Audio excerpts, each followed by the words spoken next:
secondo me una giornata come oggi è una di quelle in cui ci rendiamo più conto dell'impatto, perché la cosa bella dei social è che i numeri sono incredibili, cioè i numeri che si possono fare sui social sono non comparabili con nient'altro, però poi tra 30.000 like a un post e 3.000 persone che vengono con questo entusiasmo ad un evento alle 9 di mattina, insomma il paragone non regge.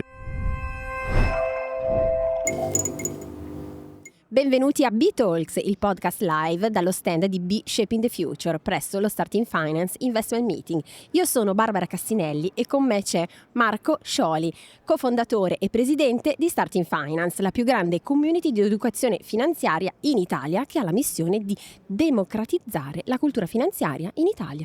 Benvenuto Marco. Grazie, ciao Barbara, ciao a tutti. Un piacere ritrovarti qui dallo Starting Finance Investment Meeting, e abbiamo già parlato con Riccardo Carnevale di che cos'è lo Starting Finance Investment Meeting, che cosa fa, l'obiettivo e quant'altro. A te vorrei chiedere come si inserisce lo SFIM all'interno della strategia di Starting Finance. Sicuramente Riccardo avrà spiegato nei minimi dettagli, avendo curato tutto dello SFIM. Per Starting Finance diciamo che l'investment meeting è l'occasione in cui riusciamo a radunare tutta la community, a mettere a sistema tutti gli attori coinvolti durante l'anno sui social, sul territorio, che gravitano intorno al mondo Starting Finance, e quindi riusciamo a coinvolgere gli speaker, riusciamo a coinvolgere i nostri partner, riusciamo a coinvolgere la nostra community, che nasce da attività territoriali tipicamente tramite i club dentro le università, e quindi su attività da un 50-100 persone. A un certo punto ha detto: ma se ogni settimana fanno eventi da 50-100 persone in tutta Italia, facciamone uno da 3.000 e facciamo prima. Mi sembra giusto, mi sembra ottimo, e direi che sta funzionando. Abbastanza, sì, siamo contenti. Starting Finance, voi siete partiti molto tempo fa, abbiamo detto l'obiettivo è quello appunto di democratizzare la cultura finanziaria, quindi renderla accessibile a tutti. Da quando siete partiti? 6 anni fa ormai. 6 anni ci fa. stiamo facendo vecchietti.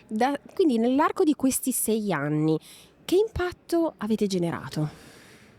Beh, secondo me una giornata come oggi è una di quelle in cui ci rendiamo più conto dell'impatto, perché la cosa bella dei social è che i numeri sono incredibili, cioè i numeri che si possono fare sui social sono non comparabili con nient'altro, però poi tra 30.000 like a un post e 3.000 persone che vengono con questo entusiasmo ad un evento alle 9 di mattina, insomma il paragone non regge, cioè la bellezza di vedere l'impatto che generiamo nelle persone ce ne rendiamo molto più conto in occasioni come questo. Certo, è più facile seguirsi sui social piuttosto che prendere e andare. Assolutamente, e devo dire che il lavoro che stiamo facendo l'ultimo anno è un lavoro anche di riuscire a posizionare Starting Finance, ma più che Starting Finance il concetto di educazione finanziaria fatta in un certo modo anche nelle istituzioni. Mi ha fatto molto piacere sentire la commissaria Consob parlare proprio di nuovo linguaggio con cui fare educazione finanziaria. Se le istituzioni non capiscono che il linguaggio, il modo di comunicare è questo, rischiano di rimanere un po' indietro, quindi cerchiamo piano piano di portare tutti a bordo. E secondo te oggi quali gap ancora ci sono in ambito di educazione finanziaria? Tantissimi, c'è un lavoro da fare incredibile. La prima cosa che mi viene in mente è proprio quel concetto di base dell'inflazione, interesse composto, diversificazione, che ormai ripetiamo veramente come non so se in periodo di nuovo Papa si può dire come l'Ave Maria, che però sono quei 3 concetti di base per la vita di tutti i giorni di tutte le persone, a prescindere dall'attività che si porta avanti e dal mestiere, che dovrebbero rimanere chiari in testa. E finché in Italia ancora abbiamo dei tassi intorno al 65-70% di persone che non sanno rispondere a queste 3 domande, il lavoro da fare è infinito, perché poi quello dovrebbe essere la base, poi piano piano si dovrebbe anche andare un pochino avanti, però la nostra idea è quella di provare a colmare il prima possibile, su più popolazione possibile, almeno quei concetti di base. Certo, quindi almeno le fondamenta. Per forza. E c'è stato un momento in particolare nel quale ti sei reso conto che Starting Finance poteva diventare qualcosa di più grande, quindi oltre la community online? Sì, noi non eravamo ancora neanche società, cioè eravamo io e Edo, il mio socio, che facevamo attività sui social, ci divertivamo a fare un po' di contenuti comunque con un linguaggio più semplice, comprensibile, accessibile, e per il nostro pubblico, che poi eravamo noi stessi all'inizio del nostro pubblico. E un giorno mi ricordo abbiamo organizzato questo evento in Luis con l'obiettivo di radunare per la prima volta sul territorio la community.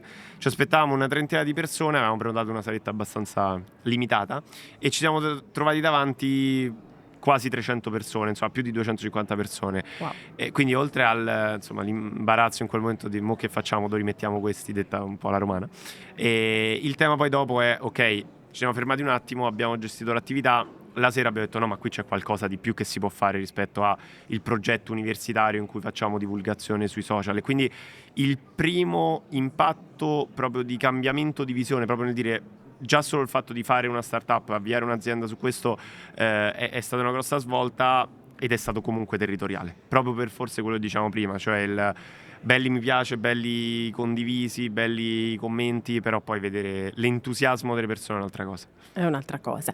E si parla spesso di impatto negativo dei social, sempre di più di digital detox, di tanti player che stanno anche uscendo.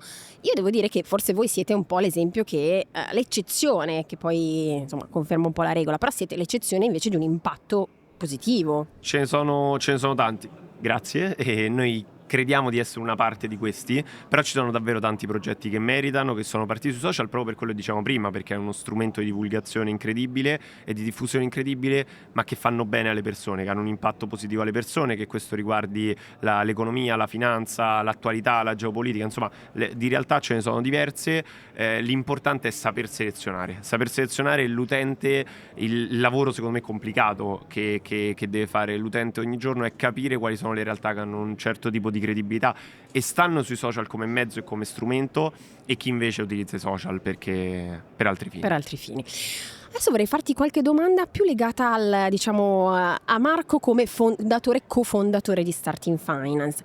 Come riesci a gestire e a bilanciare la capacità di visione, quindi di andare oltre l'oggi, a guardare al futuro, ma allo stesso tempo la gestione operativa, perché comunque anche il day by day deve essere portato avanti? Devo dire che cambia tanto, perché nel tempo il lavoro di un co-founder, di chi avvia una startup, si evolve insieme all'azienda stessa. Cioè io l'episodio che cito sempre è quando con Edoardo, per distribuire il primo merchandising, ci siamo divisi da Viale Marconi in su, Roma Sud, Roma Nord, per consegnare le magliette, e quello è sicuramente il momento in cui abbiamo fatto l'attività forse più strana per un amministratore delegato di un'azienda, però facevamo articoli, facevamo grafiche, eravamo noi stessi i primi fruitori dei contenuti.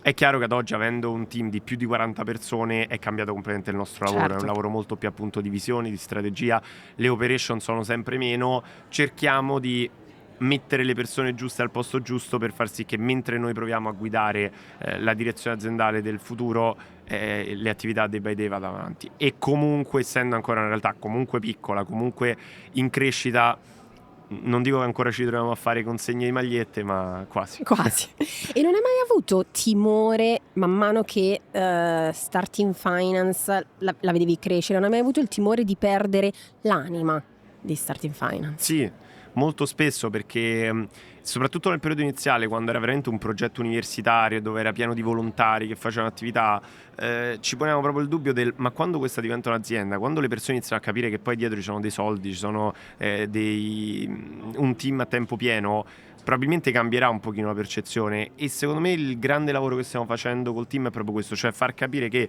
abbiamo bisogno di tutti. Chi fa parte della community Starting Finance è proattivamente la community Starting Finance, quindi porta avanti attività, Certo. però che al contempo non è vietato il fatto di avviare un'azienda, farla crescere e far sì che poi ci sia anche il giusto ritorno economico. E un ipotetico, non lo so, auspichiamo un 2030 nel quale tutti i gap in termini di educazione finanziaria sono stati colmati, che voi avete generato un impatto pazzesco.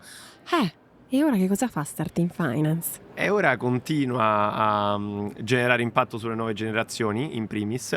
E poi soprattutto c'è il secondo tema che inizia a diventare importante, perché tante persone della nostra community sono cresciute comunque in questi 6 anni e magari già lavorano all'interno del settore, o comunque sono più che interessati in maniera superficiale, e allora lì c'è tutto l'accompagnamento di un percorso più avanzato rispetto a effettivamente voglio saperne di più di mercati. Per esempio, in questo senso abbiamo fatto lo scorso anno l'acquisizione di una società che si chiama Nabila, che è una verticale su mercati finanziari, quindi lì per esempio si va molto più in dettaglio e in approfondimento. L'altra sfida grande che abbiamo, quindi se 2030 avremo finito, spero di sì, in Italia buona parte del lavoro, è poi riuscire a fare lo stesso a livello internazionale, quantomeno europeo. e quindi magari faremo uno Starting Finance Investment Meeting a Londra con B come partner. Fantastico, bene, noi cogliamo con voi questa sfida. Abbiamo 5 anni per lavorarci. Ottimo, arrivo alla nostra domanda B-Talks, la facciamo a tutti i nostri ospiti. Tu sei molto giovane con, come dire, un'importante esperienza. Se tu dovessi dare un consiglio a laureandi o giovani che sono appena entrati nel mondo del lavoro, che consiglio ti senti di dare? Quello di fare un qualcosa che gli piace. So che è trito, ritrito, lo dicono in tanti, però davvero io penso che soprattutto nell'avviare un'attività, no? Perché un conto è entrare a lavorare, allora ci sta il fatto di testare, di fare un po' di esperienze, ed è un rimpianto che io ho, quello di non aver fatto un'esperienza o una serie di esperienze in azienda, però soprattutto se l'idea è quella di avviare qualcosa, si deve avviare qualcosa che poi effettivamente ti piace, perché le difficoltà sono tante, momenti in cui si vorrebbe lasciar perdere sono tante, e quindi se non c'è poi sotto quella passione e quel piacere di fare quello che si fa diventa veramente complicato, e quindi capire effettivamente quali sono le proprie passioni e cosa effettivamente può diventare un lavoro ma al contempo un qualcosa di interessante credo sia fondamentale, perché Quindi sennò il rischio è che ti smuove. quello che ti smuove. Il rischio è di continuare a rincorrere cose in un futuro solo per lo stipendio, e credo che ormai nel 2025 sia un po' passato come concetto. Ci vuole un qualcosa di un po' più, che abbia un po' significato. Assolutamente. Benissimo, grazie. Noi ringraziamo Marco Scioli per essere stato con noi a B-Talks. In bocca al lupo a te, a Starting Finance, per i progetti attuali ma anche per i progetti futuri, e noi ci rivediamo qui nel prossimo episodio per continuare a dare voce ai nostri ospiti. Seguiteci su Instagram per questa e per rivedere le altre interviste. A presto con B-Talks. Grazie, a presto.